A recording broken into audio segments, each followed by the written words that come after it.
Welcome to 10th or Tuesday, episode number 4. My name is Michael Boldin, broadcasting live from Los Angeles with my good friend and cohort, Michael Maharrey, broadcasting live from Lexington, KY.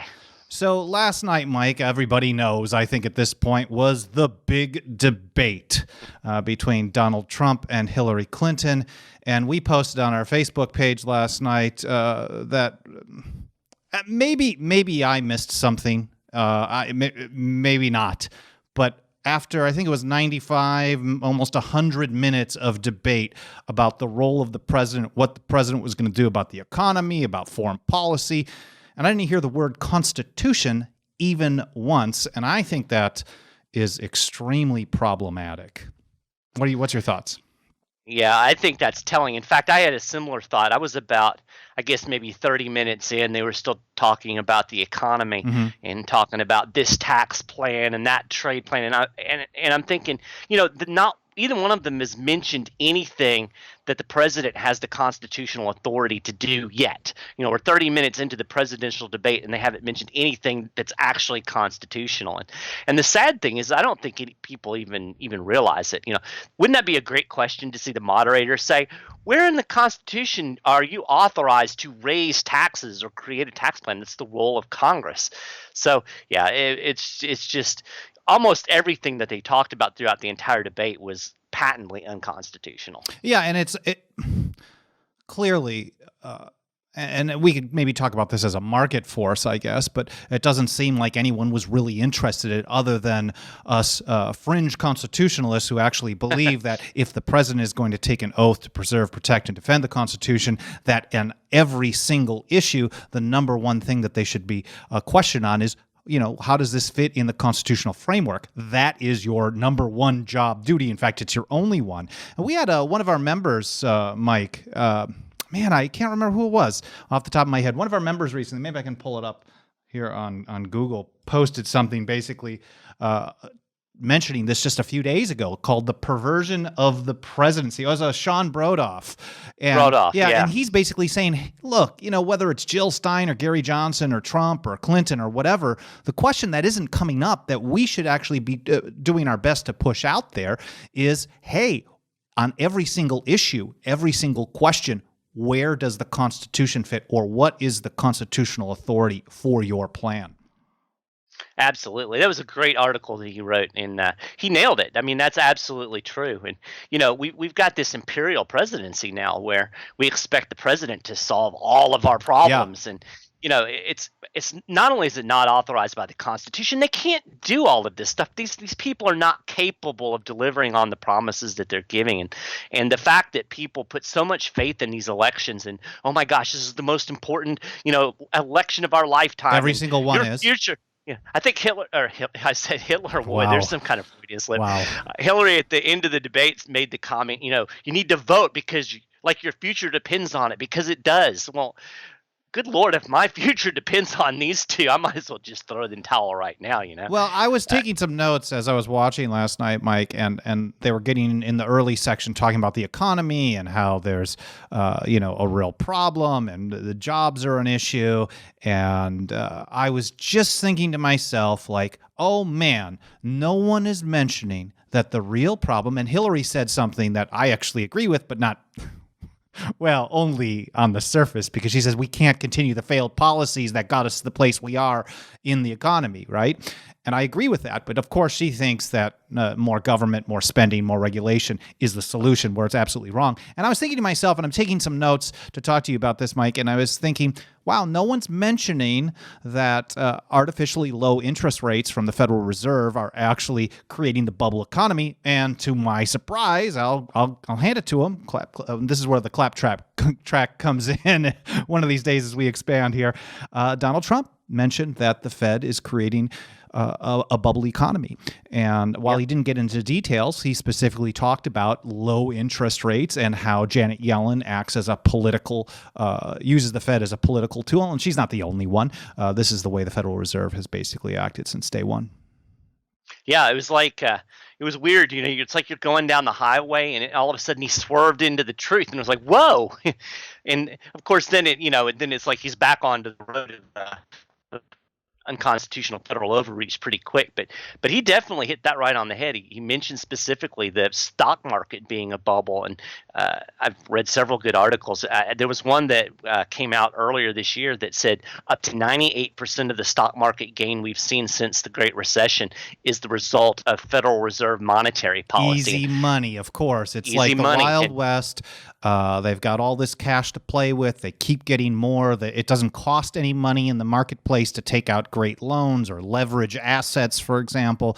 You're getting all kinds of cash to play with. And when you're rich and you can play with cash easily, of course, there's a great chance to make a lot more, drive prices up. Certainly, give credit to Hillary for saying that we can't continue the failed policies. She was wrong on the solutions. And I give credit to Donald Trump for actually pointing out, at least briefly, the problem of the Federal Reserve creating the bubble economy.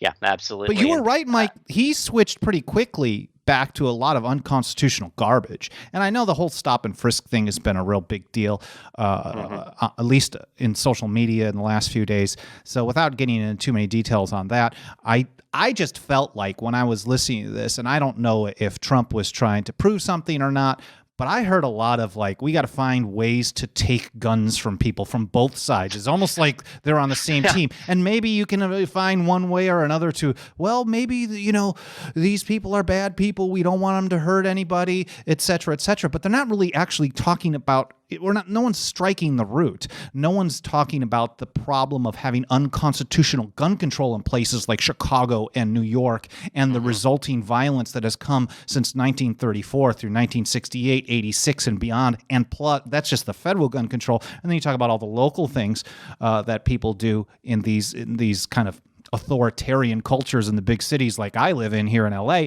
There's not a real great chance to defend yourself. I saw a guy in my walk from my very nice neighborhood into the worst one. Just it's amazing the disparity between nice and awful here in LA. They talk about this in Rio, for example. But I don't think it's any difference here in LA. And I walk 5 blocks or so, maybe 4 blocks to the middle of Skid Row. It's the largest homeless encampment probably in the country. And a few days ago, some guy was taking a tire iron and smashing it on the street, screaming. And you could see everybody walking away. And I'm not real handy with a gun. I go and I try to learn. But I'll tell you, if somebody had a tire iron and was swinging at me, I would sure like to be able to defend myself. And the city of Los Angeles and the federal government both work together to make sure that I am defenseless and have to rely on government. And no one was talking about last night about how government is creating these problems in the first place. Yeah, absolutely. I think it's interesting, where you really hit the truth is when you see the bipartisan agreement. We have bipartisan agreement on the wars. We have bipartisan agreement on how we need to take away guns. We have bipartisan agreement on the surveillance state.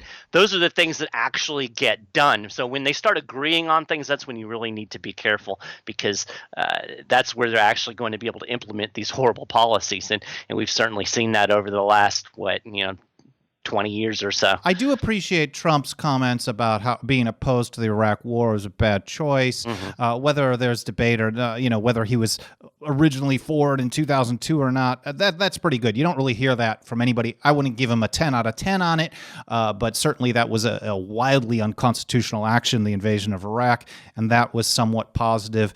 It doesn't seem like either one of them really is talking about getting out completely, stopping the unconstitutional foreign policy. So there is a lot of similarity there. And before we started recording, Mike, you mentioned a phrase that I missed. So maybe I missed the word constitution. I don't think so, but we can look through the transcripts later, or maybe someone can comment and let us know that we missed it. But I think Hillary called it an intelligence surge. She wants to do. We aren't doing enough spying online. She wants more. Is that what you got out of it? Yeah, absolutely. The question was, what are your plans to deal with domestic terrorism right here in the United States? And it was hard to get the answer because, of course, they were bunny trailing all over the place. But Hillary actually said, she used the word, we need to have an intelligence surge. We need to, and this is where I paraphrase, but she said basically we need to suck up all of the information and data we can. Remembering this is in context of domestic terrorism. So I guess, gathering up all of our data is not enough. We need to, I don't know, how do you gather up more than all of Oh it? man, yeah, they're taking all of it already. It is no one talked about. Hey, part of the problem is that intelligence agencies are distracted by having too much information, and they can't actually focus on what they should be doing. That wasn't proposed as a solution at all. I didn't hear it. An intelligence surge. We don't want any more surges from the federal government. We want less Right. federal government in every way possible, and certainly Hillary Clinton's idea there is just awful. In general, I don't watch these debates. Because I don't believe that relying on the federal government to fix problems created by the federal government is anything more than just stupid. It's extremely dangerous. But certainly this is a biggie. I mean, there's a lot of interest in it. I thought it was really good to talk about this. I think it's actually, speaking of surveillance, maybe we can kind of shift gears here instead of just talking about what everybody else is going to be talking. I thought it was really exciting, Mike, last week that we announced this great coalition. And I think it was 11 cities actually looking to take on the surveillance state with practical actions at the extremely local level. And I think this is a very powerful tool that even in those states, like, for example, here in California or in maybe South Carolina, where you find the establishment on either side of the spectrum holding the status quo, you can actually have an effect in your local community. Yeah, absolutely. We've got the federal government talking about a surveillance surge, but we do have a lot of local communities that are looking to take control and actually limit what they can do with surveillance. And the 10th Amendment Center is part of a huge coalition of organizations that span the political spectrum, all united in pushing this local initiative across the country. And you're right, there were 11 cities that announced that they were planning on introducing this legislation for consideration. And basically what it does is it creates transparency.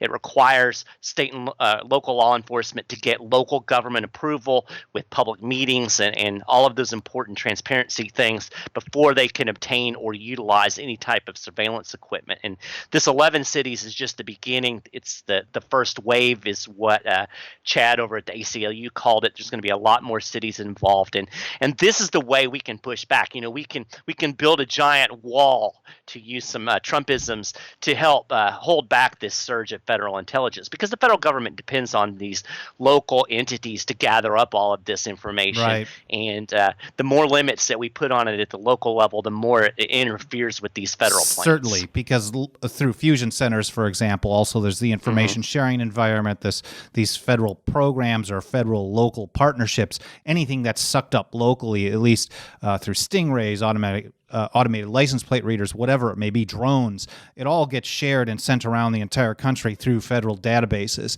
And the less information and less data they have, the better. So this is really very positive. And I know some people will say, hey, the local governments are awful too. And they are.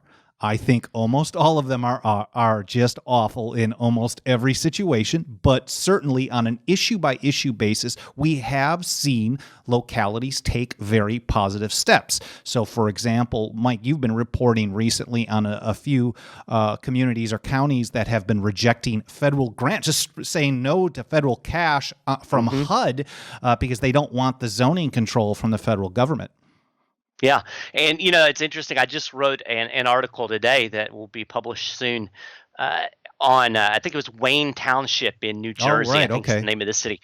And, the whole reason that they've decided to forego this HUD funding is because one guy went to the city council and said, hey, look, this is what the rules are. This is what you're getting into by accepting this money. And this one guy got the council to start investigating and digging, and they found out, yes, it's true. There's all kinds of strings attached to this. We don't want these strings in our community, so we're going to reject this money. All because of one dude. Now, one person brought this information to the attention to the council, and you're not going to have that effect at the federal level. One person's not going to make that kind of difference. So that's why we emphasize this type of local action, because you can make a difference. Whereas, what you're doing in Washington, D.C., they don't care unless you're a big lobbyist with billions of dollars. So, yeah, local governments suck too, but we have more control and more opportunity to influence what happens at that level. So real excited to see.